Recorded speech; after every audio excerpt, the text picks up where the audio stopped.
28 mars, Saint Jean Capistran, confesseur. Plus l'Église se rapproche de la fin de son existence terrestre, plus elle semble aimer enrichir son cycle de fêtes qui rappelle le passé glorieux.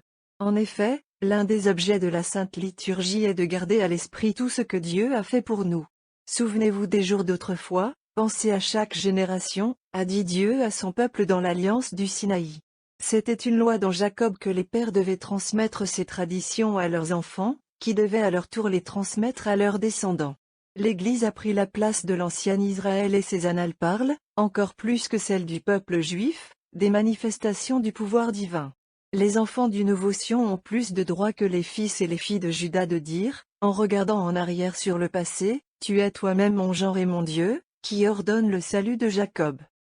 Au moment où la défaite des iconoclastes s'achevait en Orient, une nouvelle et des plus terribles guerres commençait dans laquelle l'Occident devait se battre pour le bien de la civilisation et pour la cause du Verbe incarné de Dieu. Comme un torrent soudain, l'islam a submergé l'Europe de l'Est, atteignant même la Gaule, et pendant 1000 ans, il a disputé, pied à pied, avec le Christ et son Église, une terre occupée par les races latines. Les glorieuses croisades des XIIe et XIIIe siècles, qui attaquèrent cette puissance en son centre, ne réussirent à la paralyser que pour l'instant. En Espagne, la lutte s'est poursuivie jusqu'à ce que le triomphe de la croix soit complet, mais dans d'autres parties de l'Europe, les princes chrétiens ont oublié les traditions de Charlemagne et de Saint-Louis, se sont lassés de la guerre sainte et se sont livrés à la poursuite de leur ambition privée, de sorte que le croissant a pu une fois de plus défier les puissances chrétiennes et renouveler son plan de conquête universelle. En 1453, Byzance, la capitale de l'Empire d'Orient, tomba devant les janissaires turcs, et 3 ans plus tard, Mahomet II investit Belgrade à la périphérie même de l'Empire d'Occident. On aurait pu s'attendre à ce que toute l'Europe se hâte au secours de la forteresse assiégée, car si cette dernière digue tombait, la Hongrie, l'Autriche et l'Italie seraient submergées et les peuples du Nord et de l'Ouest partageraient le sort de l'Est, cette vie dans la mort, cette stérilité irrémédiable du sol et de l'intelligence qui retient encore captive la Grèce autrefois brillante. Mais ce danger imminent n'a fait qu'aggraver la brèche dans l'unité des chrétiens, et les nations chrétiennes ont été à la merci de quelques milliers d'infidèles. Seule la papauté était fidèle à elle-même au milieu de tout cet égoïsme et de cette perfidie. Véritablement catholique dans ses pensées, ses travaux, ses souffrances, comme dans ses joies et ses triomphes, elle a repris la cause commune qui avait été trahie par les rois et les princes. Les puissants étaient sourds aux appels du pape, mais il se tourna vers les humblés, confiant davantage dans la prière au Dieu des armées que dans les tactiques militaires, il chercha les libérateurs de la chrétienté parmi les pauvres. C'est alors que Jean Capistran, le saint d'aujourd'hui, atteignit la plénitude de sa gloire et de sa sainteté.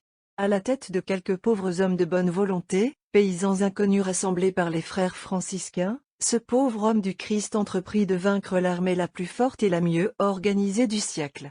Le 14 juillet 1456, il franchit les lignes ottomanes avec Jean Hunyad, le seul des nobles hongrois qui l'accompagnerait, et revictura Belgrade.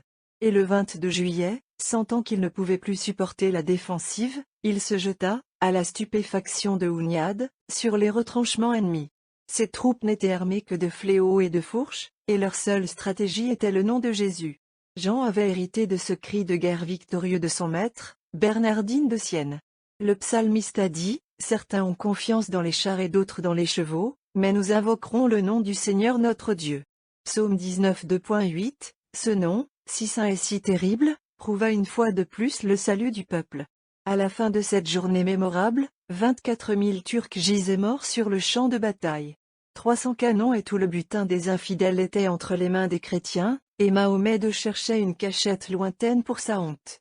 La nouvelle de cette victoire, ainsi semblable à celle de Gédéon, psaume 44 2.4, 5, parvint à Rome le 6 août, et le pape Calixte III décréta que dorénavant l'Église universelle devait observer une commémoration solennelle de la transfiguration de notre Seigneur ce jour-là, car c'était avec les soldats de la croix comme avec les héros d'Israël, Juge 7, ils n'ont pas obtenu la possession de la terre par leur propre épée, ni leur propre bras ne les a sauvés, mais ta main droite, ton bras et la lumière de ton visage parce que tu étais satisfait d'eux, comme avec ton Fils bien-aimé sur le mont Tabor. Matthieu 17 2.5. Lisons la vie de Saint Jean Capistran telle qu'elle est racontée dans la liturgie. John est né à Capistrano dans les Abruzzes. Il fut envoyé étudier à Pérouse, et fit de tels progrès dans l'apprentissage, à la fois sacré et profane, qu'en raison de son éminente connaissance du droit, il fut nommé gouverneur de nombreuses villes par Ladislas, roi de Naples. Il travaillait pieusement pour rétablir la paix dans ces états troublés quand il a été enlevé et enchaîné. Il fut merveilleusement délivré de cette captivité et fit profession selon la règle de saint François d'Assise parmi les frères mineurs.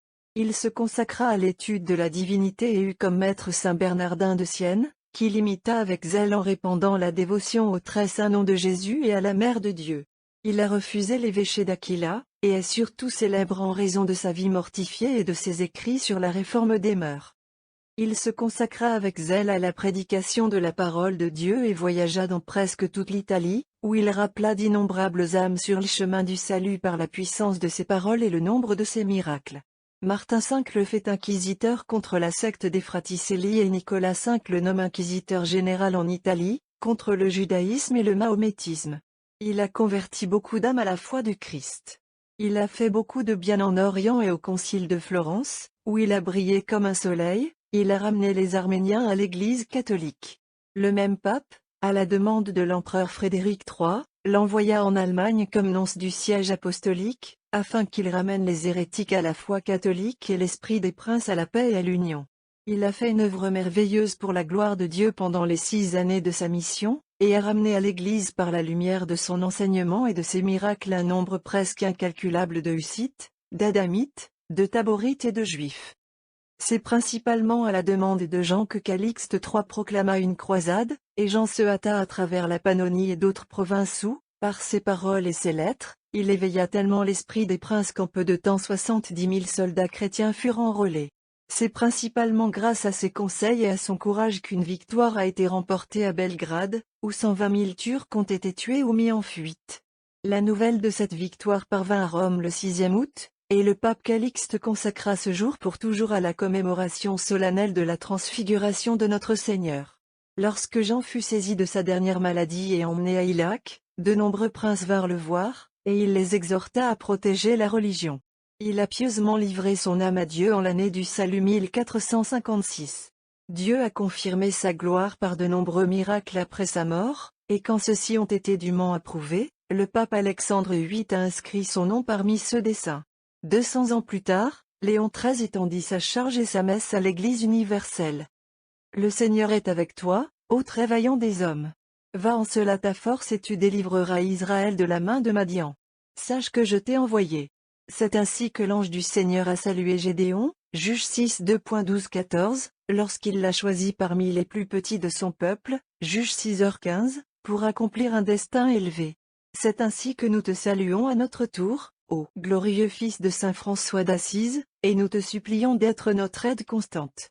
L'ennemi que tu as vaincu sur le champ de bataille n'est plus un péril imminent pour l'Occident, mais il y a un plus grand danger, comme Moïse l'a dit à son peuple après sa délivrance d'Égypte, prenez garde et méfiez-vous de ne pas oublier le Seigneur, ton Dieu. De peur qu'après avoir mangé et rempli d'art, il n'ait construit de bonnes maisons. Et vous aurez des troupeaux de bœufs et des troupeaux de moutons et beaucoup d'or et d'argent, et de toutes choses. Que ton cœur s'élève et que tu ne te souviennes pas du Seigneur qui t'a fait sortir de la maison de l'esclavage. Deutéronome 8 2.11-14, si le Turc avait vaincu dans cette lutte dont tu es le héros, qu'est-il advenu de la civilisation dont nous sommes si fiers? Depuis ton jour, l'Église a eu une fois de plus à défendre la cause de la société, que les chefs des nations ne semblent plus comprendre. Que la nécessité d'exprimer la gratitude qui lui est due préserve ses enfants de l'oubli qui est le grand mal de la génération actuelle. Nous remercions Dieu pour la fête d'aujourd'hui. C'est un mémorial perpétuel de sa bonté et des nobles actions de ses saints. Aide-nous à vaincre dans cette guerre qui se poursuit sans cesse dans nos propres âmes contre le monde, la chair et le diable. Que le nom de Jésus mette nos ennemis en fuite, que sa croix soit notre étendard et nous conduise à travers la mort de l'amour de soi au triomphe de la résurrection. Égal. Ce texte est tiré de l'année liturgique, écrit par Dom Prosper Guéranger.